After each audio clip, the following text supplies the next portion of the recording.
ஆமென். சந்தோஷமா இருக்கீங்களா? சத்தமா இன்னும் சந்தோஷமா இருக்கீங்களா? நானும் சந்தோஷமா இருக்கேன். ஏன் தெரியுமா? ஏன்னா நீங்க எல்லாரும் எல்லாரும் உங்க பேரண்ட்ஸை கூப்பிட்டுட்டு இன்னைக்கு ஆராதனைக்கு வந்திருக்கீங்க. இந்த நிகழ்ச்சியை பார்க்கறதுக்கு நீங்க எல்லா விசுவாசி எல்லாரும் வந்திருக்கீங்க. அதனால நாங்களும் ரொம்ப சந்தோஷமா இருக்கோம்.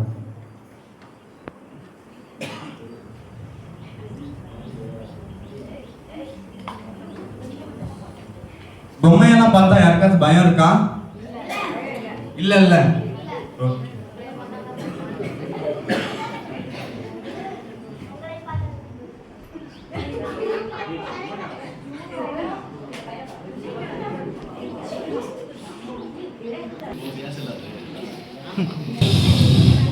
என்ன சத்தம்? யாரு பாங்க?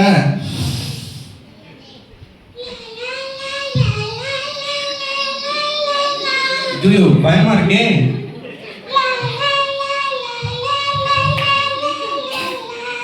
என்னப்பா அமைதியா இருங்க. யாருக்கு?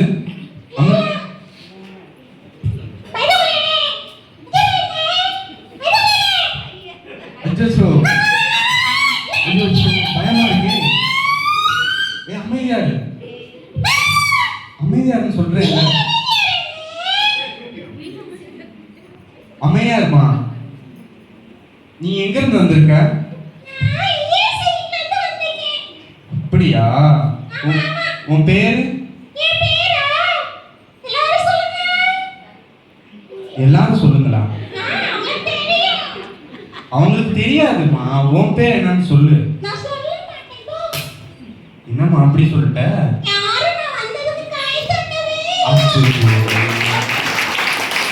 இப்ப போதுமா? இப்ப இன்னும் பார்த்தாங்க.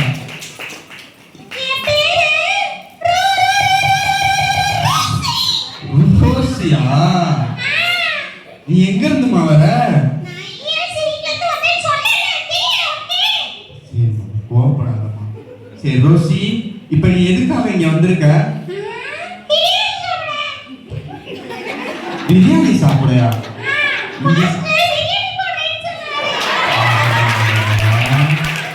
இன்னைக்கு என்ன நாள்?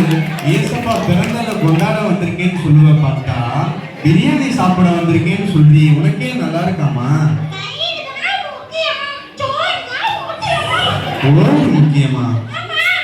குட்டை கத்திரிக்காய் மாதிரி இருந்துகிட்டு உனக்கு சோறு தான் முக்கியன்ற. ஐயோ என்னம்மா இப்படி சொல்ற? ஆமாமா.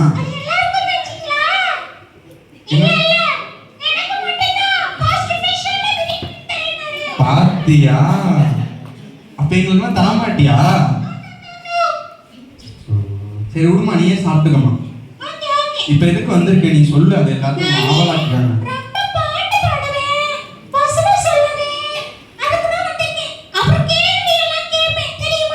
அப்படியா? உனக்கு வசனம் எல்லாம் தெரியுமா? எங்க ஒரு வசனம் சொல்லு பார்க்கலாம். என்னம்மா இப்படி சொல்லிட்ட?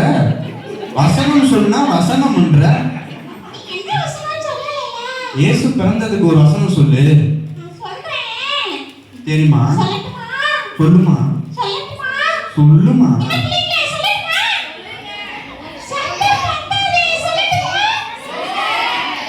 ஓஎஸ் சொல்லு.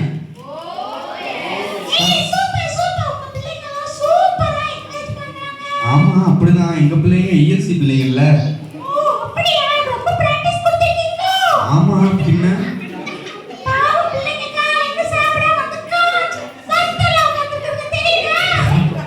தெரியுமா? தெரியுமா?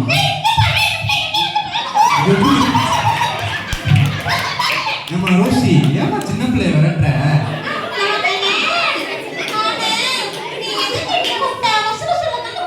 ஆமாமா. இல்லம்மா உன்னை பார்க்கன்ற டக்குன்னு வந்து பார்த்துச்சுமா. சொல்லுமா. சொல்லுமா. சொல்லுங்க.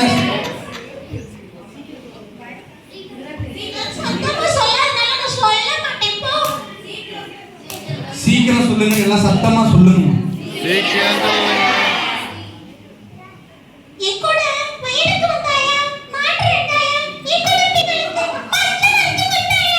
என்னம்மா வசனம் சொல்ற நீங்க ஏதோ சொல்றீங்க?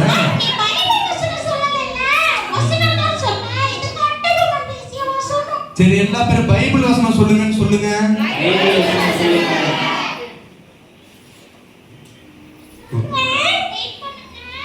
சரிம்மா சீக்கிரம் சொல்லுங்க, எனக்கு பசிக்குது, டைம் ஆகுது. ஒரு கன்னிகை எல்லாம் சொல்லுங்க. ஒரு கன்னிகை கர்ப்பவதியாகி ஒரு குமாரனை பெறுவாள். அவருக்கு இம்மானுவேல் என்று பெயரிடுவார்கள்.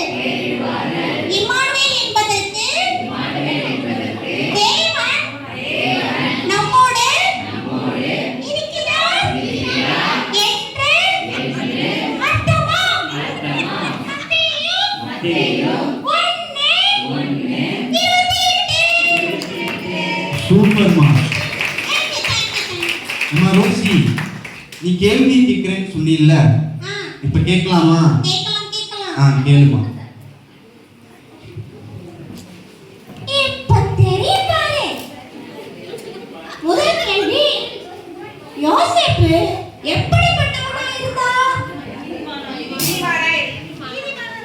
Very good. கை தட்டுங்க.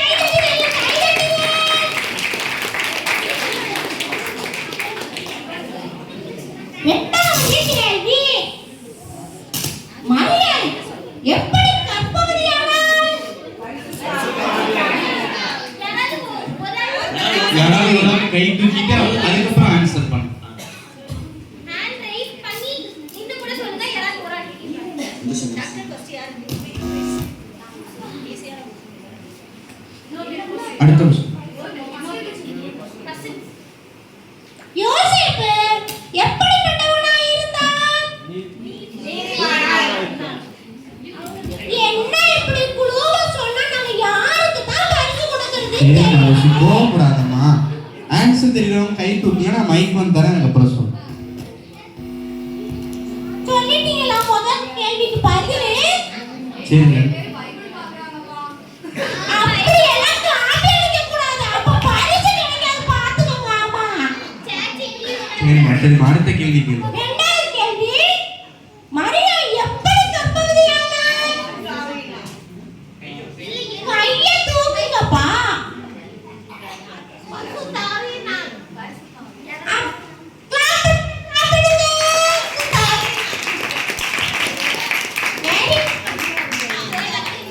மூணாவது கேள்வி, தேவதூதன் சொன்ன அடையாளம் என்ன? எந்திரிச்சு கை தூக்கு. மறுபடியும் கேளுமா ரோசி.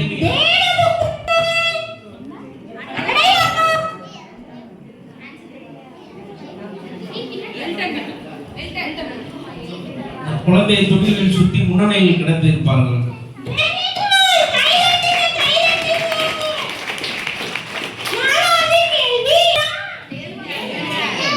என் மைக்கு வேற ரிப்பேர் ஆகிடுச்சுப்பா.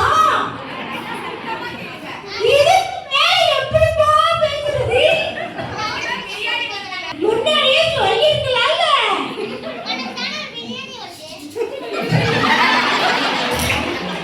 நாலாவது கேள்வி, அவளமா கேளுங்க.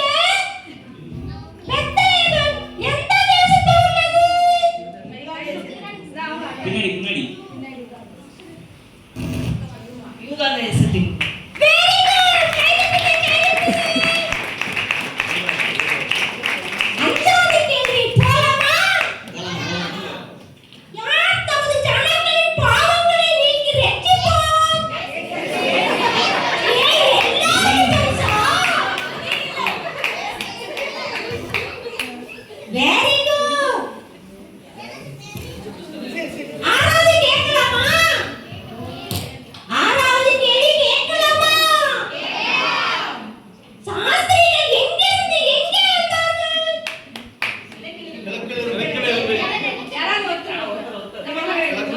கிழக்கிலிருந்து எங்கே வந்தார்? சாஸ்திரிகள் எங்கிருந்து எங்கே வந்தார்கள்? கிழக்குல இருந்து.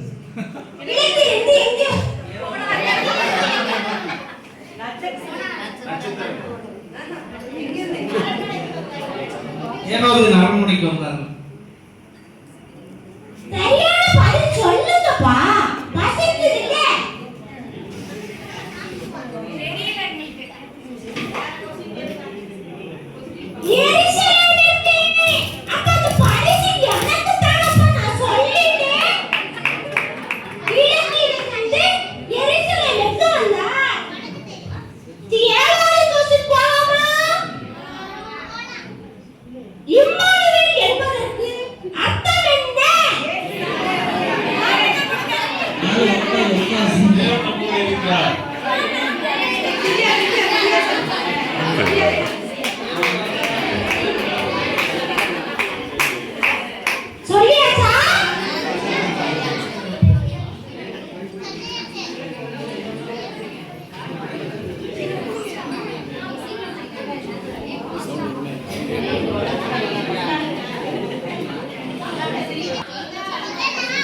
பரமசேனை தூதனோடே என்ன செய்ய சொன்னார்கள்? உன்னதத்தில் இருக்கிற தேவனுக்கு மகிமையும் பூமியிலே சமாதானமும் மனுஷன் மேல் பிரியமும் உண்டாவதாக என்று சொன்னார்கள். ரோஷி, நான் ஒரு கேள்வி கேட்கிறேன். பைபிள்ல 2 பெத்லகேம் இருக்கு. இன்னொரு பெத்லகேம் தெரியுமா?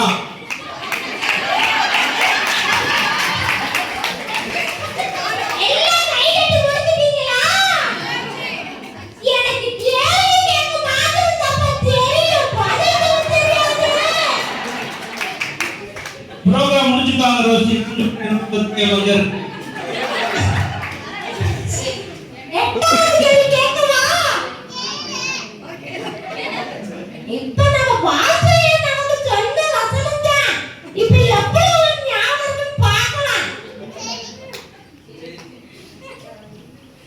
நட்சத்திரனாகி நாம் எந்த இடத்தில் இருக்க வேண்டும்?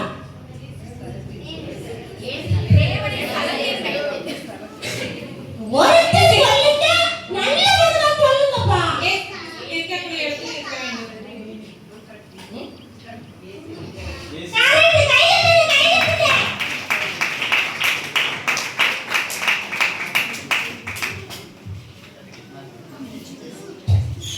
இன்னைக்கு மெசேஜ்ல மூணாவது பாயிண்ட் என்ன பண்றது சொல்லுங்க பாருங்க. அங்க என்ன யோசிக்கிறீங்க? அப்ப எந்த போய் சோறாங்கள யோசிச்சுக்கிட்டு இருக்கோம். நட்சத்திரம் வழிகாட்டியது. எழுதி கையில எழுதி வச்சவங்க பார்த்து தான் சொல்ல முடியுமா? நட்சத்திரம் முன் சென்றது நமக்கு வழிகாட்டியாக. இல்லக்கா. இந்த நம்ம மெசேஜ்ல மூணாவது பாயிண்ட்